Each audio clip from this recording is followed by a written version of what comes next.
오늘 온갖 뉴스와 커뮤니티에서는요, 이러한 키워드들이 쭈르륵 올랐다고 합니다. 윤석열, 대통령, 포항, 앞바다, 산유국, 동해. 우리나라도 이제 산유국이 되는 거냐? 어마어마한 양의 석유, 가스 매장 가능성에 대해서 살펴보도록 하겠습니다. 규모가요, 지금 오늘 아시아투데이 보도를 통해서 보니까 140억 배럴 양이고, 이게 규모 2263조 가치라고 하네요.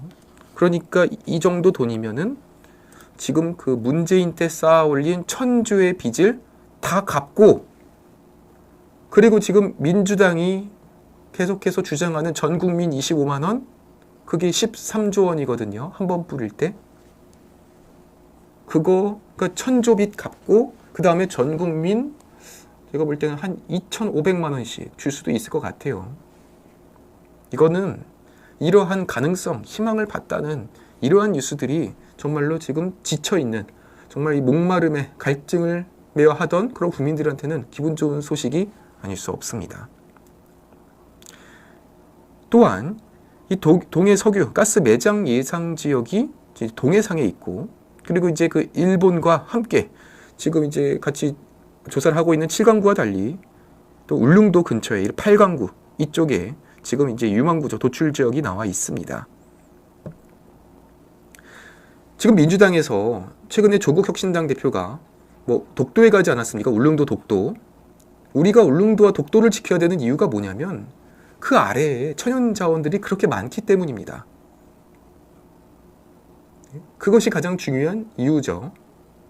그럼 마찬가지로 지금 여기에 대해서 우리가 집중적으로 관심을 가져야 되는 이유는 지금 그 민주당이 독도를 지켜야 된다는 그 이유와 마찬가지로 이러한 수많은 가스 매장의 이런 예상의 분석이 나왔고, 여기에 대해서 우리가 이제는 어느 정도의 투자를 통해서 한번 확인을 해보자는 거예요. 그 1990년 후반에 이 동해 가스전이 발견이 됐었는데요. 그때 규모의 300배가 넘는 규모고요. 만약에 이것을 정말 최대의 규모로, 물론 반대로 최소의 규모로 나올 수도 있는 겁니다. 이건 어느 나라나 똑같은 상황인 겁니다. 최대 규모로 따졌을 때는 천연가스로 무려 29년, 석유는 최대 4년을 넘게 쓸 수 있는 양입니다. 오늘 그 산자부에서는 윤석열 대통령한테 이러한 탐사 시추 계획을 보고로 올렸고, 대통령은 직접 승인을 했습니다. 올해 말 첫 번째 시추공 작업에 들어가면 내년 상반기까지 결과가 나온다고 하고, 그러면서도 한 가지 포인트를 짚어주셨는데, 국민 여러분께서는 차분하게 시추 결과를 지켜봐 달라고 했습니다. 그러니까 제 윤석열 대통령도 당연히 이건 100%가 없는 거예요. 제가 지금 따져본 결과 가능성은 10에서 20% 정도라고 이렇게 나오더라고요. 그러면은 여기서 이제 포인트가 갈리는 겁니다. 누군가는 그런 가능성이 희박하고, 그리고 시간이 대략 10년가량 걸리는 일을 왜 해? 차라리 그럴 바에는 빨리 예산을 더 추경을 통해서 전 국민한테 돈이나 뿌리자라고 눈앞에 있는 것만 쫓을 수도 있는 거고, 반대로 더 미래를 보고 가능성을 본다면 10년, 20년 뒤의 일을 또 계획할 수도 있는 겁니다. 세상에나 어느 나라에서 요소수가 부족해가지고 대란이 일어날지, 경유차가 올스톱을 할지 상상이나 했겠습니까? 그런 거예요. 이 자원이라는 거는 정말 지금 당장은 목마르지 않을 수 있지만 이게 10년, 20년 뒤엔 어떤 일이 일어날지 모르는 거고, 내일 당장이라도 모든 기름과 가스가 중단이 될 수도 있는 상황이고, 즉 러시아와 우크라이나의 전쟁이 지금 예상보다 더 길어지고 있는 이런 상황 속에서 과연 이런 석유 가스전 개발, 여기에 대해서 아직까지도 이 국민 간의 이런 정치권의 찬반 논쟁이 있지만 우리는 한번 가능성을 보자, 한번 살펴보자. 그렇게 해서 석유가 나오면 초대박, 아니더라도 우리가 우리 이런 동해상에 이러한 잠재성이 있었구나, 그렇게 만족할 수도 있는 결과 아니겠습니까? 개발은요, 세 단계가 있습니다. 물리탐사, 그리고 탐사 시추, 그리고 상업 개발.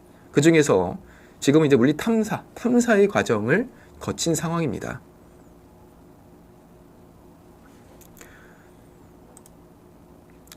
우리가 지난 90년대 후반 4,500만 배럴 규모의 가스전을 발견을 해서 21년까지 상업 생산을 마친 바가 있습니다. 또한 작년 2월 달에 우리가 가스전을 발견했던 그 주변에 더 많은 가스전이 존재할 가능성이 있다. 이러한 판단하에 세계 최고 수준의 심해기술 평가 전문 업체 미국의 액트지오사의 물리탐사 심층 분석을 맡긴 상황입니다. 그리고 그러한 분석 결과 충분히 가능성이 있다. 실제로 석유와 가스가 존재하는 이런 가능성이 있다라고 보고가 나왔고, 그에 따라 지금 또 대한민국 정부 차원에서도 2차 검증을 통해 지금 대통령이 직접 브리핑에 나선 상황인 것이죠. 이 액트지오사라는 곳에서 지금 이제 야권에서는, 그리고 이제 온갖 커뮤니티, 특히 이제 좌파 성향 커뮤니티에서는 액트지오사가 가짜다, 전문성이 없는 곳이다, 이런 비판이 나오고 있어요. 그런데 지금 이 액트지오사의 대표가 누구냐면 그 미국 세계 최대 석유 기업 엑슨모빌에서 금세기 역대 최고 매장량을 기록한 남미 가이아나 광구 시추 탐사를 주도했던 그러한 인물이 빅터라는 이러한 인물인데요. 그분이 이제 나와가지고 회사를 차려서 그렇게 해서 이제 광구를 시추하는 탐사 전문 회사를 차린 거예요. 다시요. 그 역대 최대 석유 개발 사업에 이런 탐사를 성공해낸 그러한 인물이 나와서 차린 회사 업체에서 이번에 대한민국 동해상에 이런 가스와 석유의 가능성을 확인했다는 겁니다. 그러니까 이게 지금 신뢰도가 압도적으로 높아진 상황이죠. 지금 잘 보시면요, 야권에서는 이런 의혹을 제기하고 있어요. 이거 천공이 시켰다, 이런 얘기도 있고, 그리고 저 액트지오사가 가짜다, 어떤 실체도 없는 회사다. 그러니까 지금 민주당과 조국혁신당 입장에서는요, 지금 윤석열 정부가 이걸 성공적으로 해내면 본인들이 이제 손해가 간다, 정권을 못 가져간다, 이러한 심정에서 계속해서 이제 공격을 하는 거예요. 그런데 그 비판의 배경에는 어떠한 객관적인 사실이나 이런 증거가, 물증이 없는 것이고, 오히려 지금 이 정부에서는 이런 이제 수차례의 검증 단계를 통해서 발표를 한 상황입니다. 그리고 윤석열 대통령이 지금 언급한 상황이 분명히 있다가 아니라 기본적인 이런 1차 물리탐사 심층 분석을 통해서 실제로 석유와 가스가 존재할 수 있는 가능성이 충분히 있고 매장 규모까지 이렇게 나온 상황이기 때문에 이제는 그 규모가 얼마나 되는지 확인하는 탐사 시추의 단계로 넘어갈 것이다 라는 브리핑이라는 것이죠. 그러니까 지금 만약에 나중에 갔더니 발견이 안 됐다, 그러면은 이게 또 가짜 뉴스냐? 그런 상황도 아니라는 거예요. 문제는 이제 이걸 이제 구멍을 뚫어 가지고선 확인을 해야 되는 건데, 한 번 뚫을 때 대략 한 1,000억 정도 든다고 합니다. 1,000억이라는 것이 결코 적은 돈이 아니죠. 그런데요, 그렇습니다.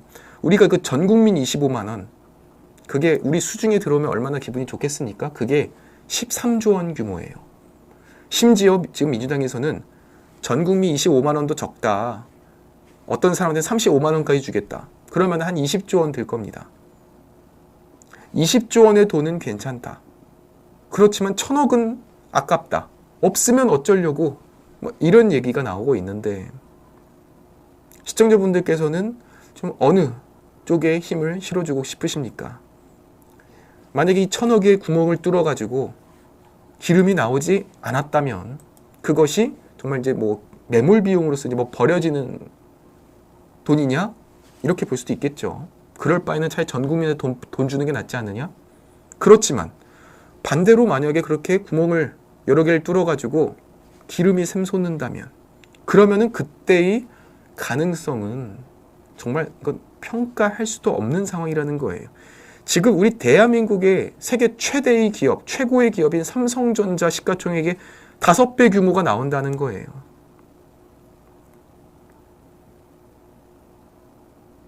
가스가 4분의 3이고 석유가 4분의 1인데 이제 그 가스는 한 20년 가까이 쓸 수 있고 석유는 4년 가까이 쓸 수 있습니다. 그러면은 이게 무슨 일이 일어나냐면요. 우리가 지금 대한민국이 물가가 높잖아요. 물가가 높은 이유가 뭐냐면 결국에 저 기름값이 높아져서 그래요. 전쟁이 계속 장기화되고 그러면 당연히 이 산유국이 이 가격의 주도권을 갖고 있고 그런데 우리가 이 자원 이러한 독립을 해서 우리가 알아서 기름을 캐가지고선 국민들한테 나눠줄 수 있다면 그러면 이제는 1차적으로 기름값이 낮아지는 건 당연한 얘기고요. 그리고 그 이제 운반의 비용이 다 절감이 되겠죠. 그러면은 전체적으로 모든 물가가 거의 절반 가까이가 뚝 떨어질 수 있는 상황입니다. 그러니까 지금 민주당이 참 답답한 게 뭐냐면 윤석열 정부를 지난 총선 때 공격을 하는 이유가 뭐였냐면 어떻게 대파가 4,000원인데 5,000원인데 뭐 1,000원이라고 하냐 하면서 대파 가격으로 공격을 했잖아요. 그래서 우리가 이제 되묻는 거죠. 아니 그러면 그 대파 값을 낮추는 방법이 뭔데? 그거는 너희가 해야 될 일이지. 이게 지금 민주당의 포지션이었습니다. 웃기는 게요. 그렇게 물가가 높다면서 양곡관리법을 통해서 쌀이 나면은 그걸 정부가 제일 비싼 값으로 값을 쳐주는 이런 법안을 계속 올리고 있어요. 네? 이 말이 되는 거냐고요. 지금 해외에 쌀이 얼마나 싼지 몰라요. 그런데 지금 어떻게 이제 호남에 이런 이제 농민들을 위해서 쌀을 우리가 무조건 우선적으로 우리 대한민국은 대한민국에서 나는 쌀을 우선적으로 사주는 이러한 법들이 있는데 제일 비싸게 사준다는 거예요. 그러니까 당연히 또 물가가 올라질 수밖에 없는 거죠. 그러니까 지금 민주당의 주장은 왜 물가는 못 낮춰? 그렇지만 본인들이 만드는 법은 다 물가를 올려놓는 법인 거죠. 실질적으로 해결할 수 있는 정책들을 내놓지 못했어요. 그 민주당은 호환님 말씀처럼 특검이랑 25만 원 말고 뭐가 있냐고요. 그러니까 지금 윤석열 정부의 이러한 정책 브리핑에 대해서 비판할 자격이 되지 못했다는 겁니다.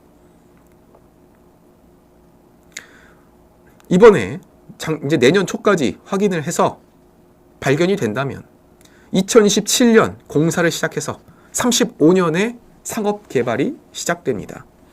그러면요, 우리가 지금 대한민국이 망한다, 뭐 헬조선, 뭐 국민연금 바닥난다 이런 얘기 나오고 있는 상황 속에서 35년의 상업적 개발이 시작이 되면 그러면 우리 대한민국이 순식간에 그 산유국으로 올리면서 모든 고민과 걱정이 다 해소가 되는 상황입니다. 산자부에서는 상당히 고민이 많았다고 해요. 올해 초에 이런 이제 시초의 이런 결과와 함께 지난주에 이제 결과를 확정하고 대통령실과 이제 긴밀하게 소통을 하고 그리고 대통령에게 이제 결과를 보고를 드렸다고 합니다. 윤석열 대통령이 처음에 고민이 많았다고 해요. 왜냐하면 예산은 상당히 크고 가능성은 낮고 그렇지만 이거는 충분히 해볼 만한 가치가 있다며 탐사 계획을 승인했다고 합니다. 이번에 세계적인 에너지 개발 기업들이 이번 개발에 참여할 의향을 지금 밝히고 있다고 합니다. 그러니까 이번에요. 지금 이제 본격적인 탐사의 이제 과정을 거쳐서 이제 시추의 과정으로 넘어가고 여기 이제 세계적인 기업들이 동참을 해서 만에 하나 내년 초까지 결과가 나온다면 그때는 이거는 아마 가히 역대 대통령 중에 최고의 업적, 단군 이래 최고의 업적이 나올 수도 있는 그러한 상황도 올 수 있다는 겁니다. 그러니까 저는 제가 늘 윤석열 대통령에게 주는 고언 조언이라고 한다면 절대로 당장의 지지율에 급해서 눈앞에 보이는 포퓰리즘 이익에 쫓아가지 마시고 10년, 20년, 50년, 100년 뒤에 재평가가 되더라도 그때서라도 인정되더라도 미래를 보는 대통령이 되시라고 계속해서 고언을 드렸습니다. 그러니까 윤석열 대통령은 여기에 대해서 이런 리스크가 있는 이러한 사업에 대해서 이거는 그냥 나중에 하고 급한 일부터 하자. 일단 대파값이나 낮추자. 세금 투입해서 막 이렇게 하고 전 국민 25만 원 뿌리고 우리는 50만 원 뿌리자. 이렇게 할 수도 있죠. 그러면 순간적으로 지지율이 오를 겁니다. 그런데요. 우리는 분명히 기억할 겁니다. 지난 21대 총선 그리고 문재인 정권의 문재인 전 대통령이 퇴임 때 지지율이 몇 %였냐면 무려 40%였어요. 40%의 역대 최고의 지지율을 갖고 있던 민주당이 정권을 5년 만에 빼앗겼다고요. 하니까 정말 두 가지의 이런 정말 특이한 결과가 나온 거예요. 퇴임 때 40%의 지지율을 기록한 유일한 대통령이었지만 민주정부가 시작되고 나서 5년 만에 정권을 빼앗긴 대통령이 되었다고요. 이게 뭘 의미하냐. 순간적인 지지율 올리는 거는 방법은 널리고 널렸고요. 지금 하라면 누구나 할 수 있습니다. 여기 계시는 시청자 여러분도 지금 당장 지지율 올리려면 할 수 있어요. 전 국민 50만 원. 그럼 추경 딱 26조만 하면 되는 거예요. 그거 어차피 윤석열 정부에서 갚을 것도 아니잖아요. 모든 것을 다 세금을 투입해주고 쌀 가장 최고가로 매입해주고 그럼 농민들로부터 지지를 받는 것이고 의대 개혁이 뭡니까? 의료개혁 왜 해요? 교육개혁 왜 합니까? 노동개혁 할 필요도 없는 거죠. 어떠한 개혁도 하지 않고 다 손 놓고 방관하고 돈으로 메꿔주면 그럼 지금 윤석열 대통령 지지율 45% 불가능한 일이 아니라는 겁니다. 그렇지만 참으로 윤석열 대통령은요. 계속해서 이 리스크에 정면 돌파하는 사람이라는 것을 이번 기회에 확실하게 느낀 것 같습니다. 참으로 위기의 상황을 기회로 만들었던 상황이죠.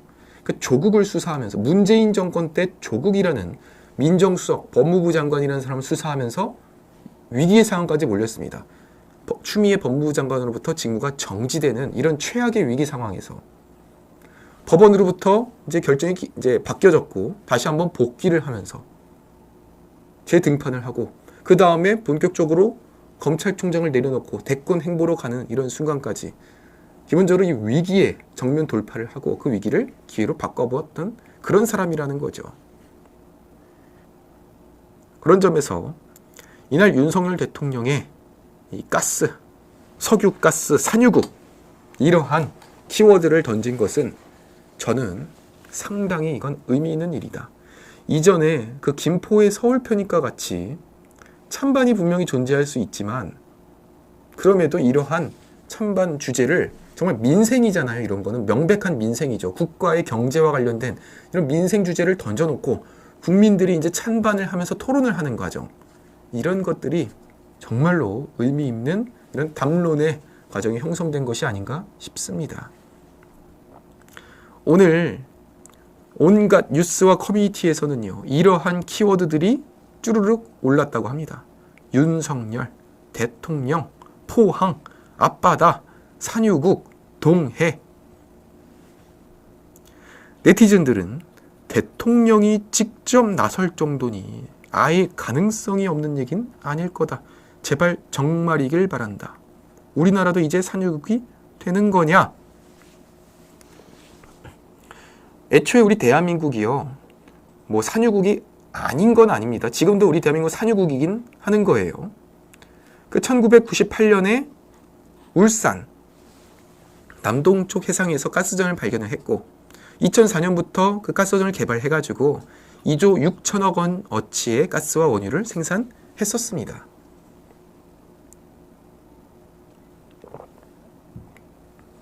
따라서 당시 한국은 세계에서 95번째 산유국이 되었지만 2021년 말에 생산이 종료가 되었습니다.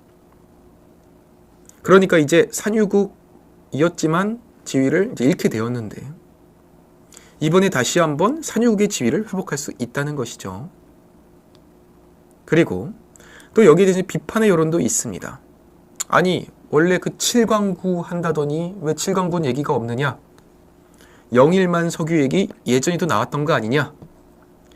수익성이 없는 거 아니냐? 이런 얘기도 있죠. 결국 이 영일만 석유 발견은요, 1976년 박정희 대통령이 처음으로 발표를 하면서 이제 얘기가 시작이 되었습니다. 그 당시 뉴스 보시면요, 우리 대한민국에서도 이제 산유국으로서의 꿈을 가지게 되었다. 기대감이 이제 한껏 부풀어서 막 뉴스에 나오곤 했는데, 곧바로 이제 경제성이 없는 것으로 판명이 되면서 개발이 중단된 것이죠. 근데 우리가 잘 생각을 해보면은 그 당시에는 이제 1973년이고 지금으로부터 대략 한 5, 60년 전에 그 영일만 석유 얘기가 나왔던 거예요. 지금은 50년, 60년이 지나고 이제는 그런 탐지, 그런 시스템 기술이요, 하늘과 땅 차이입니다.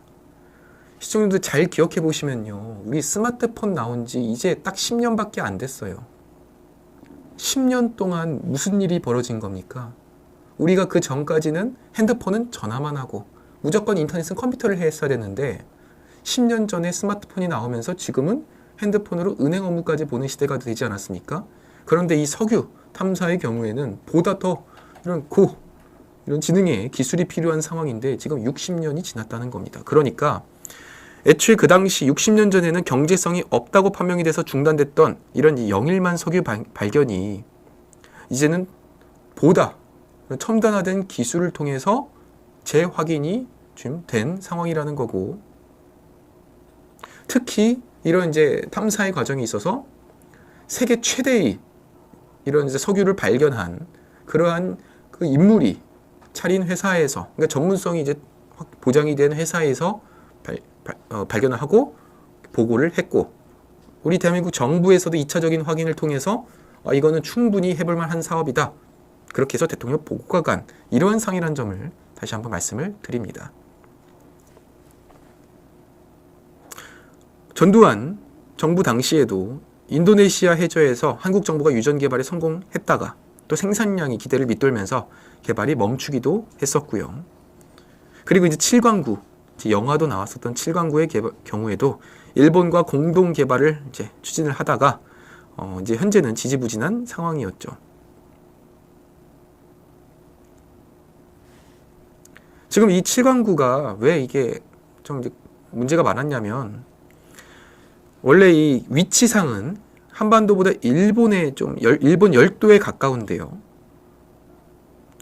처음에는 국제법 기준에서 한국에 유리했다가 이게 이제 법이 바뀌면서 거리에 따라 판단한다는 판결이 나오면서 또 뭐 일본에게 유리하고, 그러니까 일본에게 유리한 판결이 나오니까 일본에서 공동 개발이 이제 소극적으로 나온 거예요. 왜냐하면은 본인한테 유리한 상황에서 공동으로 개발했다가는 이걸 5대5로 나눠야 되니까 손해를 볼 수 있다는 거죠.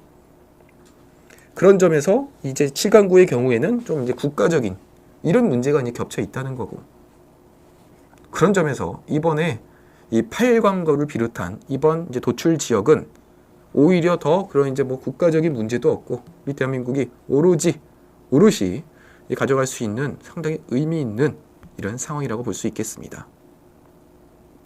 한국석유공사가 동해만 해도 27번의 시추 시도를 했습니다. 지난 12년간 모은 자료를 가지고 도출한 결과 이번에는 상당히 높은 수준의 매장량을 확인했다는 것이죠. 그러니까 우리가 지금까지 어떻게 보면 이 한반도에 뿌리를 내린 단군 할아버지를 비판하고, 왜 하필이면 이런 석유가 나지 않는 곳에다가 뿌리를 내리셨냐 이렇게 얘기도 했고요. 그리고 왜 이 한반도에 사는 공룡들은 석유를 남기지 못하고 왜 중동에 가서만 그렇게 석유를 남기고 우리는 왜 뼈만 남겼느냐, 뭐 이런 아쉬움도 있었는데, 이러한 이제 가능성이 나오니까 이제는 단군 할아버지가 이제 재평가되는 뭐 이러한 재미난 해프닝도 있는 것 같습니다. 참 이 자원 개발은요, 저는 그 우파 정부에서라면 정말로 시도를 하고 정말 국가 차원에서 해봐야 될 일이라고 생각해요. 그러니까 우리가 이제 우파와 이제 좌파 정부라고 이제 좀 비교를 해봤을 때 우파 정부에서 상대적으로 이게 우위를 점하고 있고 할 수 있는 일들이 뭐냐면 제가 생각했을 때는요, 원전 기술, 원자력, 그리고 이런 자원 외교, 이 두 가지, 이 두 가지의 만큼은 저는 꼭 이 우파 정부에서는 어떠한 압력에도 불구하고 꼭 성공적으로 추진을 했으면 좋겠습니다.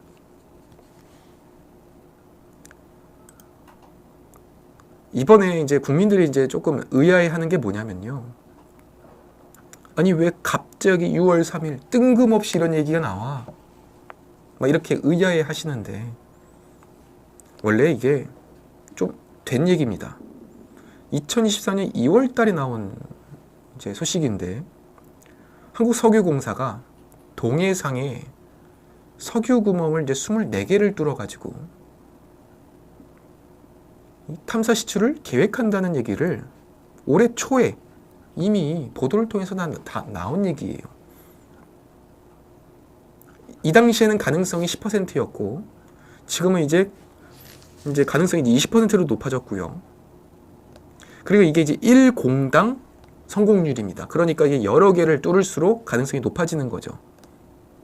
또한 이 한 번 뚫을 때마다 600억에서 1000억가량 드는 상황인데 그렇게 해서 이제 잠재력과 잠재성과 그리고 여기 드는 비용과 여기서 이제 도출될 수 있는 이익을 비교해서 결정을 해야 되는 상황. 그리고 오늘 6월 3일 윤석열 대통령과 정부는 결단을 내렸다는 겁니다. 좋아, 빠르게 뚫어! 이걸 간 거예요. 그러면 당연히 우리 대한민국 국민이라면 대한민국이 잘 되길 바라는 거고 대한민국 국민이라면 이 대한민국에서 석유가 난다는 이런 가능성을 보고선 도전을 해야 되는 것이지. 아이 그거 말이 돼? 그 가능성이 이거 얼마나 된다고? 그거 뭐 10년 20년 걸린다며. 비싸다며. 그거 공사하는데 돈 든다며. 그거 뭐 중동에서나 가능한 일 아니었어? 참 이런 점에서 저는 우리 대한민국 국민들마다 여러 생각을 갖고 있고 의견을 갖고 있지만 전 여기서 이 지점에서 오늘 이 소식을 통해서 전 국민들을 이제 나눌 수 있다고 봅니다. 지금 당장 눈앞에 보이는 이런 이익을 바라는 국민과 지금 당장은 손해를 볼 수 있지만 보다 10년, 20년 뒤를 바라볼 수 있는 사람, 뭐 그런 차이라고 할까요? 그러니까 저는 제 주변에 지금 친구들 중에서 고시를 준비하고 그리고 변호사 시험을 준비하고 회계사 시험을 준비하는 친구들이 많이 있거든요. 그런데 행정고시 합격률 정말 한 자릿수, 극악의 합격률을 기록하고 있고 변호사 시험도 이게 얼마나 힘든지 모르겠습니다. 그리고 지금 당장은 돈이 들고 시간이 걸리고 가능성도 낮고 그렇지만 그렇게 해서 합격을 하고 성공을 한다면 그러면 그때는 정말로 이 변호사, 사무관 타이틀을 달고선 승승장구를 할 수 있는 거 아니겠습니까? 보다 편한 길을 택한 사람과는 차별화될 수 있는 거겠죠. 이 우파라고 한다면 기본적으로 저는 이 자유의 가치도 있지만 이 성장의 가치를 중점적으로 가치를 이제 중점적으로 둔다고 생각을 합니다. 그러니까 이 좌파에서는 아니 지금 있는 돈으로 나누자 여기에 초점을 맞추는 것이고 반대로 우파에서는 성장을 하면은 자연스럽게 낙수효과를 뿌릴 수 있다는 거고 그렇게 하면 주변의 이 중소기업들도 같이 성장해서 다 같이 잘 먹고 잘 살 수 있다라는 거 아니겠습니까? 그러니까 성장과 분배 중에 어디에 중점을 두냐는 건데 지금 우리 대한민국의 상황은요 아직 분배의 모든 이 동력을 동원하기에는 상당히 무리가 있는 상황이라고 생각합니다. 왜냐? 우리 대한민국은 기본적으로 인구가 5천만 밖에 되지 않고 땅덩어리가 작기 때문에 그 일본이나 다른 나라처럼 1억 명 이상의 인구를 갖고 있어야 이게 내수 시장이 돌아갈 수 있는 것이지, 우리 대한민국은 이 땅덩어리 안에서 갖고서는 나라가 운영이 될 수 없는 겁니다. 그러니까 기본적으로 우리 대한민국은 바다를 통해서 해외로 나가서 물건을 팔아야 되고, 그리고 이 자원, 땅덩어리 안에 있는 자원이 아니라 땅 밖에 있는 자원을 찾아야 되는 사회입니다. 그렇기 때문에 이번 이 석유공사, 석유에 대한 소식은 정말 단물이다. 이거 진짜 목마름 속의 갈증을 해소해주는 아주 기분 좋은 소식이다. 이렇게 말씀을 드립니다.